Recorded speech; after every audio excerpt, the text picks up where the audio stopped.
우리가 지난 시간에 이제 모세를 통해서 이스라엘 백성들이 드디어는 출애굽하는 그러한 장면을 서로 나누게 되었습니다.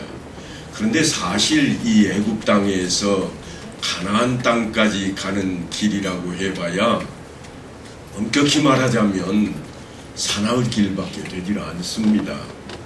먼 길이 아닙니다. 해안길로 가면 그저 3, 4일이면 충분히 도달할 수 있는 그러한 길인데 하나님께서 이스라엘 백성을 그렇게 인도하시지를 않습니다. 뭐라고 그러는가 하면 블레셋 사람의 땅의 길은 가까울지라도 하나님이 그들을 그 길로 인도하지 아니하셨으니 이는 하나님이 말씀하시기를 이 백성이 전쟁을 하게 되면 마음을 돌이켜 애굽으로 돌아갈까 하셨습니다. 하나님께서 이스라엘 백성을 너무나 잘 알고 계십니다. 물론 모세를 통해서 그들이 종살이하던 그 상황에서 끌어내주고 있지만 이들은 참으로 연약한 족속들이라. 그래서 하나님께서 사나흘 걸려서 갈 수 있는 길로 그들을 인도하지 아니하시고 광야길로 이끌어내십니다. 광야길은 쉽지 않은 길입니다. 낮에는 얼마나 더운지 요즘 우리가 폭염을 지내봐서 잘 압니다만 폭염이라고 하는 것이 쏟아지면 사람이 잘못하면 죽을 지경입니다. 그런데 광야에는요 커다란 나무들이 없습니다. 그늘이 없습니다. 그래서 하나님께서 어떻게 하시는가 하면 구름 기둥으로 그들을 가려주십니다. 보호하십니다. 밤에는 광야가 얼마나 추운지요. 너무 추워서 사실은 우리나라 겨울 날씨처럼 춥지 않다고는 할지라도 따뜻한 지역에 사는 사람들은 얼어 죽기 십상입니다. 그런 밤에는 하나님께서 불기둥으로 그들을 인도하셨습니다. 그러니까 가나안까지 가는 길이 너무 간단하고 간편한 길이 있음에도 불구하고 하나님께서 그 길로 가지 못하게 하시고는 그들을 어렵고 힘든 길을 가는 가운데에 돕고 계시는 모습이 그들의 출애굽에 섬하게 드러난 장면들입니다. 하나님께서는 그들이 원망하고 전쟁을 피해서 돌아가 버릴 것이라 그런 표현을 쓰고 있습니다. 왜냐하면 블레셋의 최정예 부대와 싸워서 이기면 그들이 정말 놀라운 힘이 생기겠으나 그들은 너무나도 지금 준비가 되어 있지 않은 그런 족속들이었습니다. 그러니까 하나님께서는 그들을 지금 엉뚱하게도 광야길을 걷게 하십니다. 한편으로 우리가 이렇게 생각할 수 있습니다. 하나님께서 힘 주시면 되는데 하나님께서 그들을 강하게 하시고 블레셋 군대를 순식간에 무찔러 버리면 될 일인데 왜 그렇게 하셨을까? 틀림없이 하나님께서는 이스라엘 백성들에게 필요한 길이 있기 때문에 그렇게 하셨을 것입니다. 광야길은 정말 어려운 길입니다. 해안길은 길이 쭉 나 있어서 따라만 가면 될 수 있는 그런 길이지만 광야길은 길이 없습니다.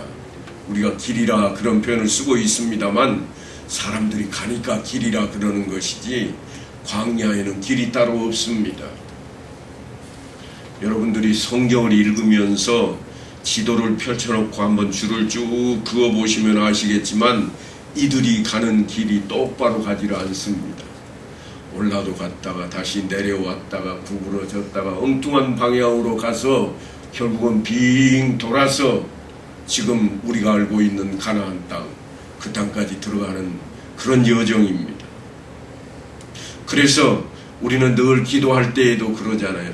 우리가 하나님을 믿고 믿음 안에 있으니 하나님 힘 주십시오. 힘 주시면 못할 게 뭐가 있겠습니까? 하나님이 하시는데, 그런데요, 지금 출애굽한 이스라엘 백성들에게 그들이 바라고 원하는 것이 그것이었을 건데 하나님께서 그렇게 하지 않습니다. 낮에는 구름 기둥으로 밤에는 불 기둥으로 함께 하시고는 계시지만 친히 그들을 인도하시고 계시지만 그들이 바라는 길로 이끌지를 않습니다. 광야 길로 간다고 할지라도 한 달이면 충분히 갈 수 있는 길입니다. 아무리 빙 돌아서 간다고 해도 한 달이면 충분한 길인데 이스라엘 백성들이 얼마나 걸리는가 하면 무려 40여 년 동안 광야에서 이쪽으로 갔다 저쪽으로 갔다 합니다. 그들이 무엇을 따라 다녔을까요? 구름 기둥을 따라서 움직였습니다. 왜 그렇게 했을까요? 하나님께서 이스라엘 백성들을 하나님만 바라보게 만드시는 훈련을 시작하신 겁니다. 가데스 바네아에서 그들은 한 달 만에 틀림없이 가나안 땅으로 그냥 쉽게 들어갈 수 있었습니다. 그저 식량이 다 떨어질 즈음에는 그 안에 들어설 수 있었음에도 불구하고 그들은 그 길을 택하지 않았습니다. 왜냐하면 그들 보기에 그곳은 감히 들어갈 수 없다고 여겼습니다. 출애굽할 때는 하나님께서 우리를 이끌어내셨노라고 그들이 홍해를 건너서는 하나님을 찬양하고 이 같은 신이 어디 있는가 오직 하나님뿐이라 외쳤지만 한 달도 안 돼서 그들은 그것을 잊어버렸습니다. 놓아버렸습니다.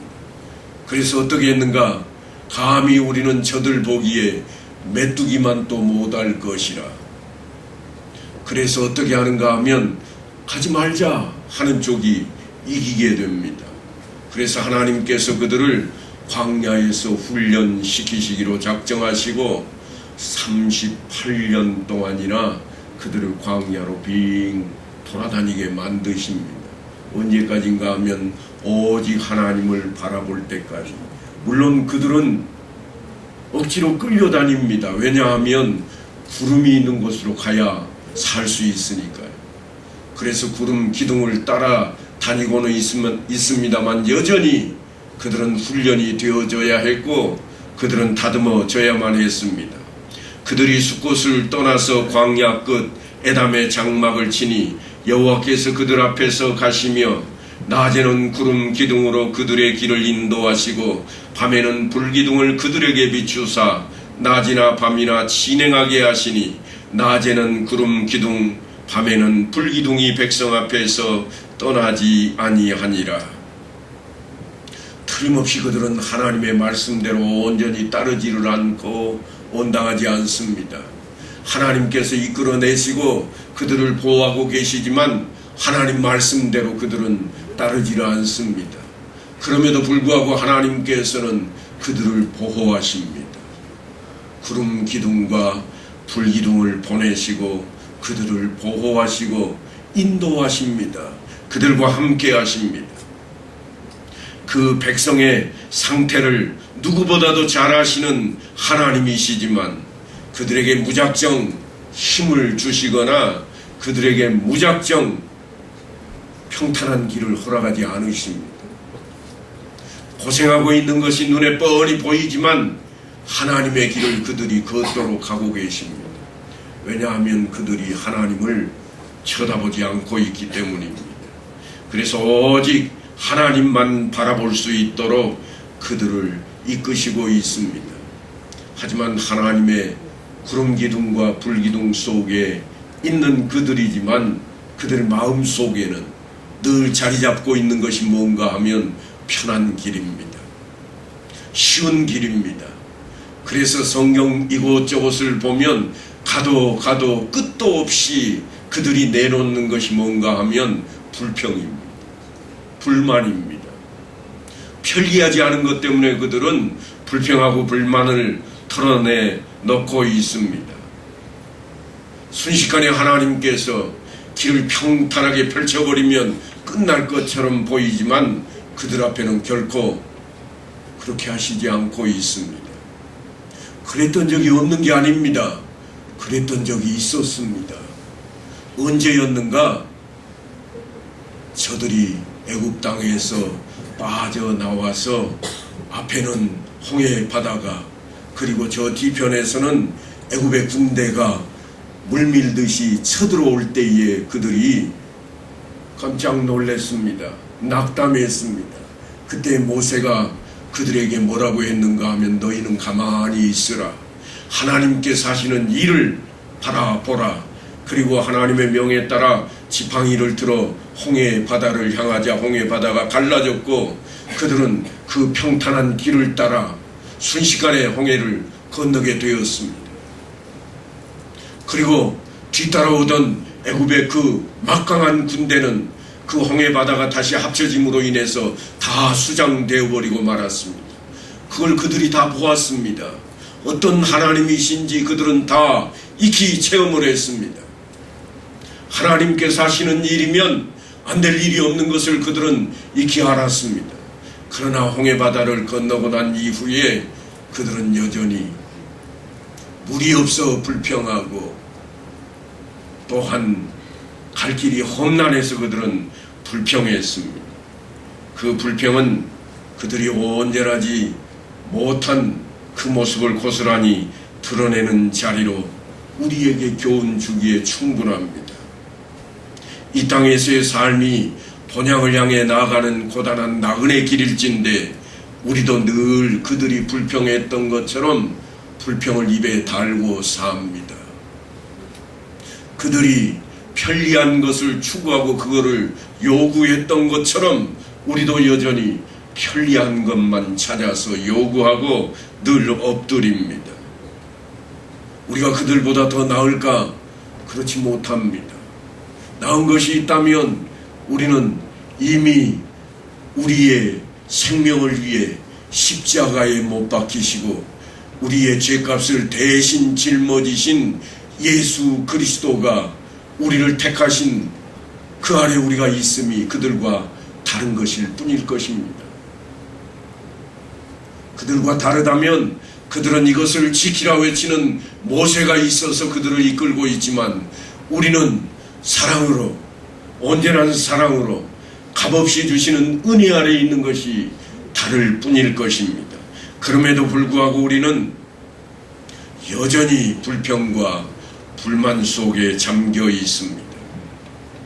하나님께서는 이제 나일 강변에 곡창지대인 고센 땅을 벗어난 아브라함의 후손들이 광야 길에 들어설 때에 하나의 체험을 그들에게 드러내 놓으십니다.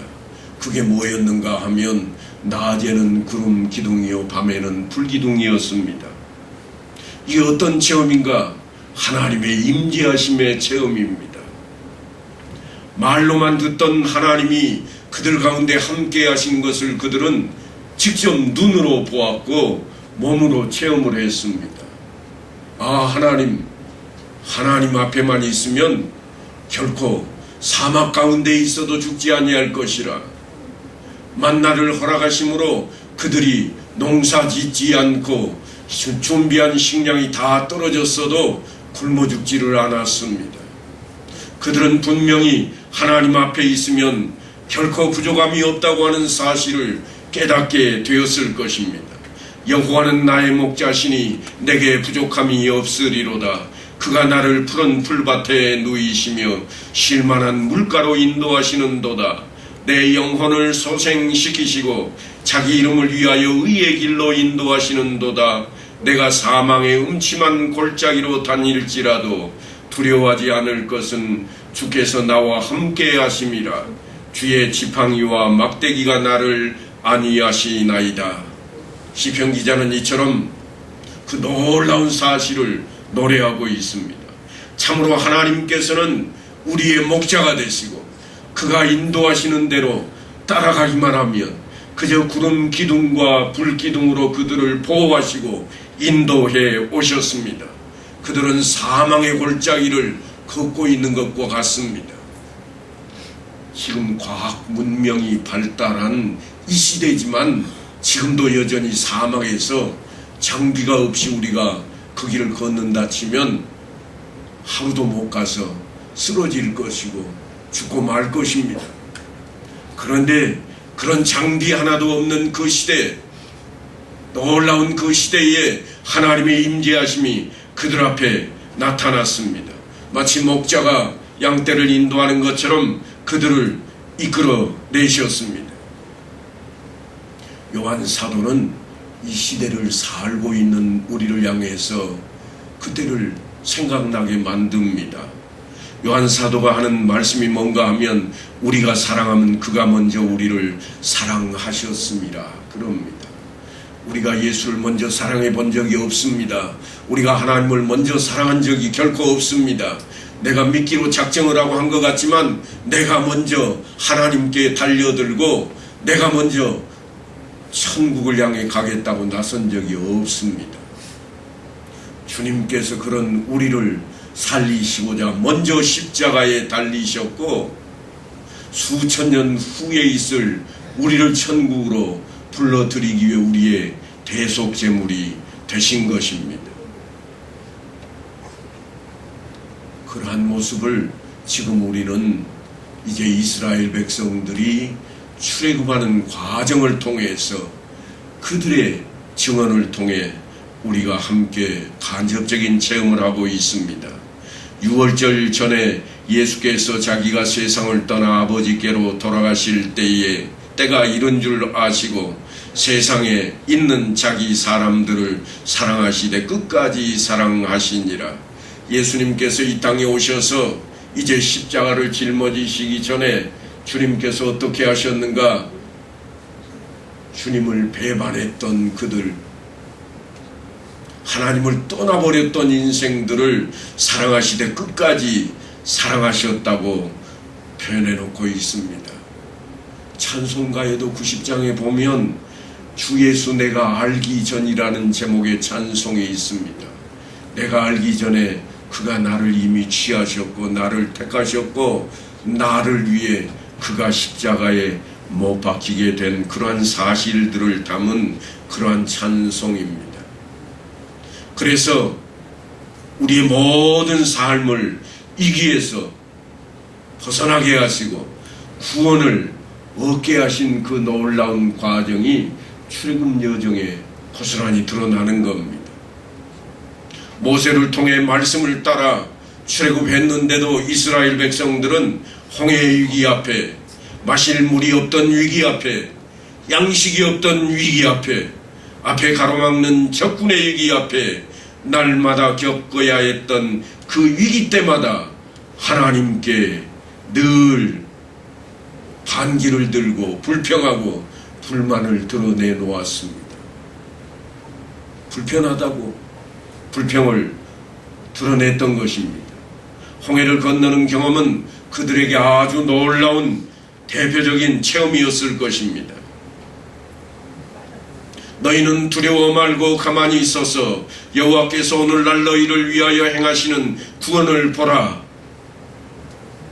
모세의 외침 앞에 그들은 어마어마한 광경을 체험했고 그들은 하나님을 찬미하는 자리에 이르렀습니다.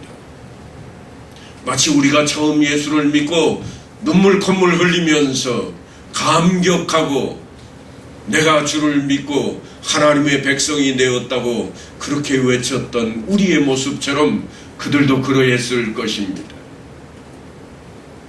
아니 이스라엘 백성들은 그들의 천적이었던 아말렉이 길을 막았을 때에 놀라운 전쟁을 체험합니다. 어떤 전쟁이었는가?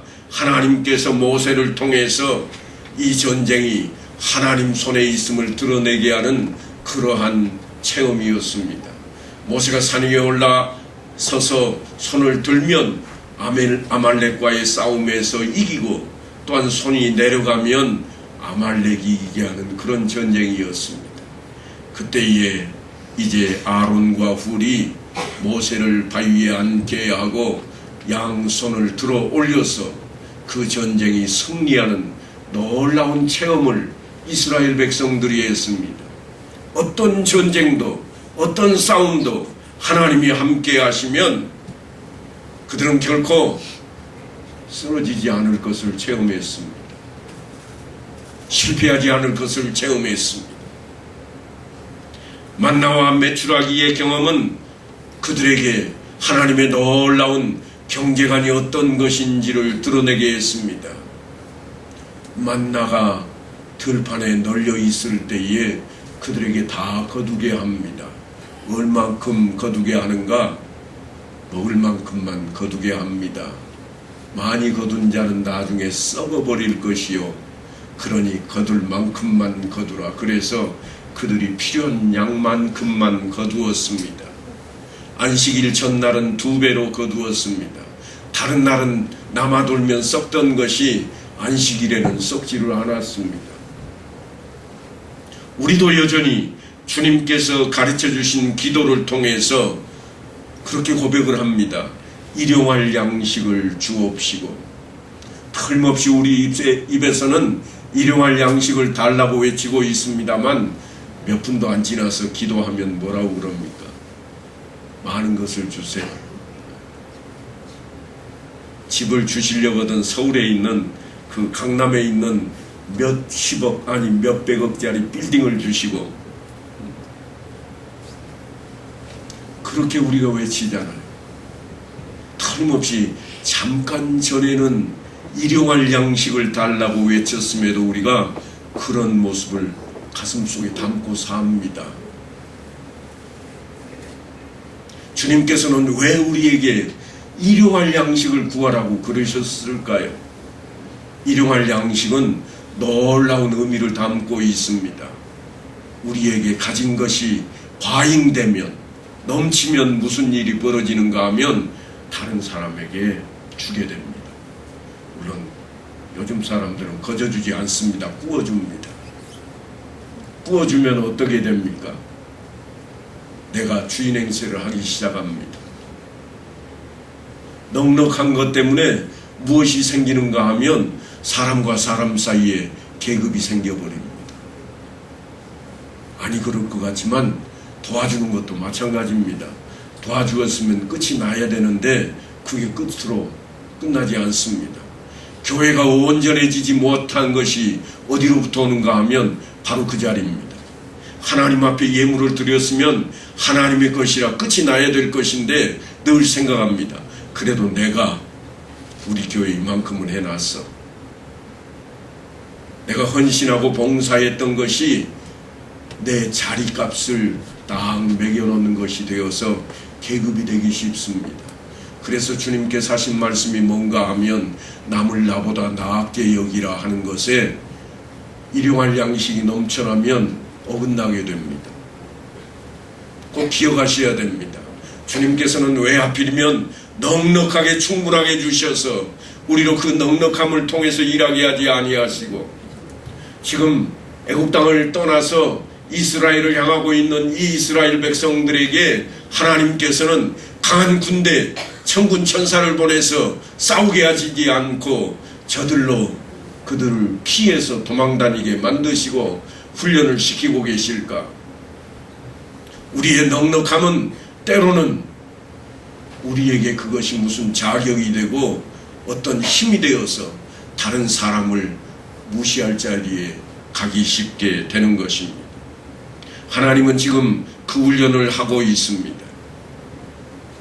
이스라엘 백성들 앞에 이제 하나님께서는 아론과 훌의 손을 붙들고 있는 모세를 이스라엘 백성들로 바라보게 하시고, 그럴 때에 하나님께서 함께 하심을 그들이 깨닫게 하셨습니다. 뿐만 아니라 만나를 허락하실 때도 너희 각 사람은 먹을 만큼만 이것을 거둘지니라.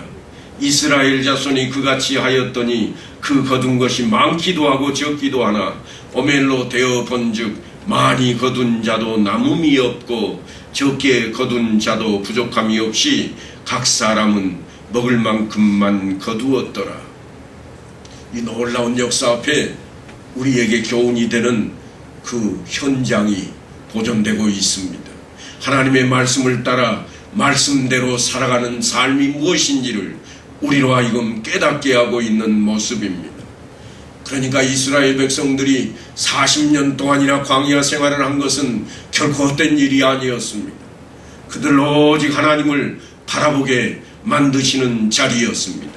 그것을 모세를 통해서 하나님께서는 이렇게 외치게 합니다. 내 하나님 여호와께서 이 40년 동안에 내게 광야길을 걷게 하신 것을 기억하라. 이는 너를 낮추시며 너를 시험하사 내 마음이 어떠한지 그 명령을 지키는지 지키지 않는지 알려 하심이라. 놀라운 말씀입니다. 너를 낮추시며 너를 줄이게 하시며 또 너도 알지 못하며 내 조상들도 알지 못하던 만나를 내게 먹이신 것은 사람이 떡으로만 사는 것이 아니요 여호와의 입에서 나오는 모든 말씀으로 사는 줄을 내가 알게 하려 하심이라. 우리는 지금 살고 있는 이 세대가 돈이면 다 되는 세대라 그렇게 외치는 중에 우리가 자리 잡고 있습니다. 그러나 이 말씀은 우리에게 무엇을 전하는가 하면 돈으로 세상이 다 된다고 하지만 돈으로 세상이 다 되는 것이 아니라 하나님의 말씀으로 말미암느니라. 이 교훈을 우리에게 허락하는 대목입니다. 그러니까 이스라엘 백성들이 광야 생활을 한 것처럼 우리도 또한 오늘 세상을 살아가면서 광야와 같은 그러한 세상 가운데 있음을 꼭 기억해야 됩니다. 한번 생각을 해보시면 금방 기억나실 것입니다. 60여 년 전에는 그저 쌀밥 한 그릇만 먹으면, 고깃국 한 그릇만 먹으면 더 이상 아무런 원이 없다고 그렇게 소원이라고 외쳤습니다만 지금은 너무 먹어서 돈 주고 살을 빼야 되는 시대에 우리가 살고 있습니다. 원이 없기는 뭐가 원이 없습니까? 너무나도 원이 많습니다. 왜 그렇게 되는가? 말씀 밖에 있기 때문에 그렇게 되는 겁니다. 그래서 우리에게 이제 데살로니가 전서에서는 사도 바울이 이렇게 전합니다. 우리가 어떤 자리에 있더냐? 아니 이스라엘 백성들이 출애굽할 때 어떤 자리에 있었더냐? 그들이 하나님께서 이끄시고 인도하시는 그 자리, 구름 기둥도 또한 불기둥도 있던 그 자리가 불평을 할 자리가 아니었음을 기억한다면 오늘날 우리가 살고 있는 이 땅에서의 삶은 어떠한가? 그것은 항상 기뻐하며 쉬지 말고 기도하며 범사에 감사해야 될 그 자리가 우리의 자리라. 넉넉함에 복 앞에 우리가 있음에도 불구하고 여전히 우리는 더 편해지기를 원하고 더 가지기를 원하고 더 누리기를 원해서 우리의 소망이 끝이 없는 그러한 자리에 가 있으니 사도 바울은 우리에게 귀를 기울이라고 외치고 있는 것입니다. 틀림없이 하나님께서는 이스라엘 백성들 앞에 함께 하시는 하나님으로 그의 임재를 드러내셨습니다. 아니 오늘날 우리가 살고 있는 이 땅에 하나님께서는 우리와 여전히 함께하고 계십니다. 주님께서 약속하시기를 내가 너희와 항상 함께하리라 약속하셨고 그는 다른 보혜사 성령을 우리에게 보내주셨습니다. 우리가 그걸 놓치고 있다 보니까 우리의 생각과 우리의 뜻, 그저 내 열심만 있으면 내 가진 것으로 다 될 것이라고 내 편리를 위해서 달려가고 있는 자리입니다. 그러나 주님께서는 언제 어디서나 우리를 사랑하시고 우리를 붙드시고 계십니다. 그래서 우리의 달려갈 길이 여전히 이스라엘 백성들이 가나안 땅을 향해 나아갔던 것처럼 천국을 향해서 우리가 달려갈 길일진데 그 길을 가는 동안 오직 하나님을 바라보고 말씀을 따라서 가기를 원하십니다. 주의 말씀을 따르는 것을 원하십니다. 내가 너희에게 가르친 것을 또한 너희의 후손들에게 가르치고 지키게 하라고 하는 것이 우리에게 주어진 소명입니다. 그러니까 주님께서 말씀하신 대로 그 놀라운 사랑 이야기, 대강령이라고 하는 것이 첫째로는 하나님을 사랑하되 목숨과 마음과 뜻을 다해서 사랑할 것이요, 둘째는 또한 그와 같다 그러고 말씀하시기를 내 이웃을 내 자신같이 사랑하라 그랬습니다. 그것은 다름 아닌 남을 나보다 낫게 여기는 자리요, 또한 나를 위한 것이 아니라 모두를 위하는 자리가 되어야만 할 것입니다. 그래서 이제 내가 너희와 항상 함께하리라 약속하신 그 주님의 말씀을 붙들고 이 한 주간도 우리 모두가 말씀 앞에 저 천국을 향해 달려가는 우리의 길을 온전히 바로 세워가는 성도들 다 될 수 있게 되기를 간절히 축원합니다.